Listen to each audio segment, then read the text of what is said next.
I almost forgot to show you this. You were probably wanting to see this coupling on here. I'm just going to cut this 1/8" tubing or whatever. We'll see what this looks like,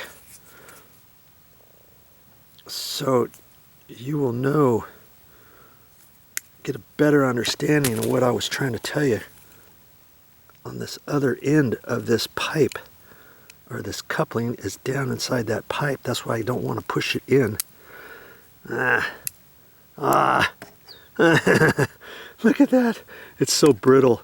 It's inside of here now. Oh, crikeys. Jiminy Cricket. I'm going to see if I can't get this out so I can show you this thing without cutting my hand. Look at that. It's so brittle. The end. See?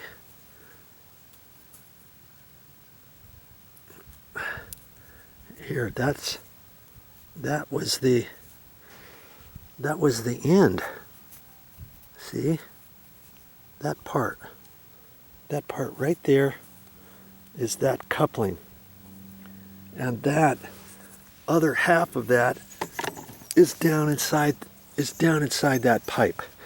That's why that little piece, if that gets in the line, it's going to clog something else up. And I know it's still sitting there, okay?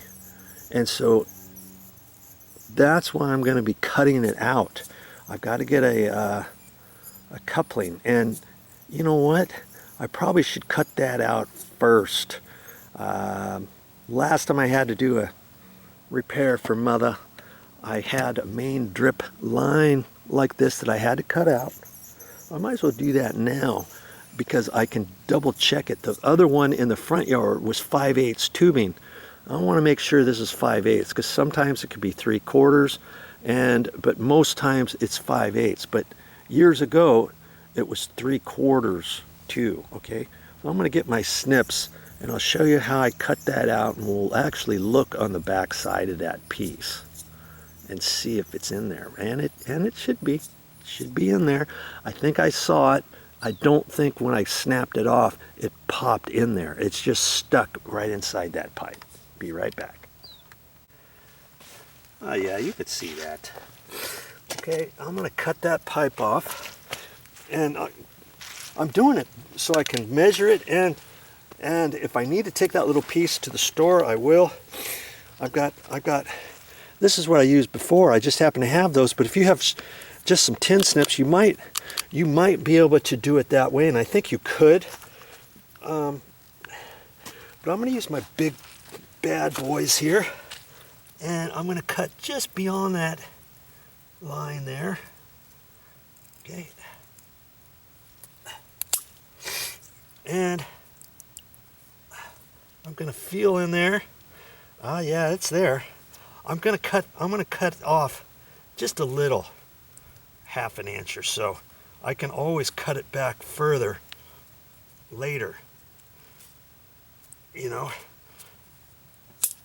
when I do the actual repair. Okay. Now, see, I can take this to the store. I can take this little piece to the store. And see on the back side, I told you it would be there. That's the other part of the coupling that stayed in there when it snapped off. See, there it is. See that? Can you see that? If I were to push that out with my little tool to make a bigger hole, if I were to have used this to make a bigger hole, this little piece right there would be free floating in the line, and it could get caught somewhere else in another bubbler, or it could just go all the way to the very end, and it could go into the end of the main pipe, but who knows? I don't want this thing floating around. I did not want this to float around, so now I've got to fix that. I've created more work for myself, but that's okay. I just added to the video here for you. And let's see how big this is. And I've put it back in there, and I'm holding it up here. I don't know if you can see that or not. Let's just see here. It's 5/8. It's 5/8, and it's probably to the outside dimension. And like I said, sometimes you can get this. I've seen it 3/4. I have not seen it 1/2 inch, and I don't know if they have it a 1/2 inch or not. But this is 5/8. This is what you call 5/8. Okay. So I've got the system turned off all the way in case I don't have time to fix this later this afternoon, because I've got some other things to do this afternoon. I didn't think I was going to have to get into all this, right? I just did not think I would have to. But as it is, I'm glad I'm doing it so that I can get it done. Hate wasting water, especially Mother's on a meter, water meter.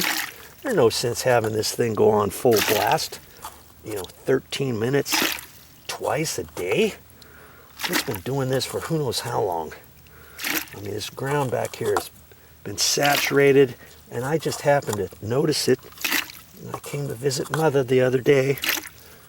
I don't live close to her. I got to drive here, and I visit, and whenever I visit, I happen to bring my video camera, because I never know when I'm going to need it. Okay, but this was all saturated in here. Look how saturated this is. This got high enough, and it kind of went that way, and then that other bubbler over there that I've got to fix too, which was running, and it's coming out so much. I don't know if this bubbler, that bubbler could be a 2-hour,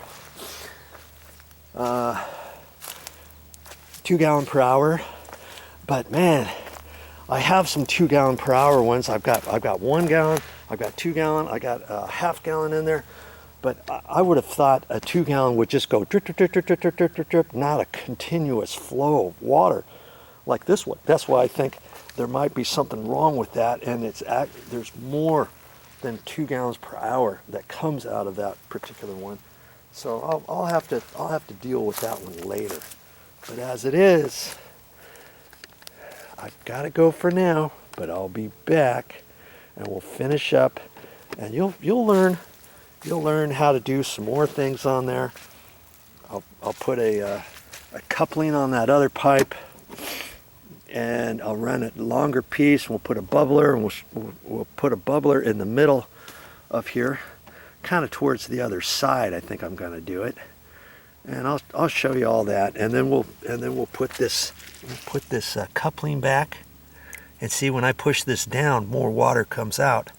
That's because there's a little bit more water in here because this is going uphill, but not very much, because see, when it's up, nothing comes out, right? So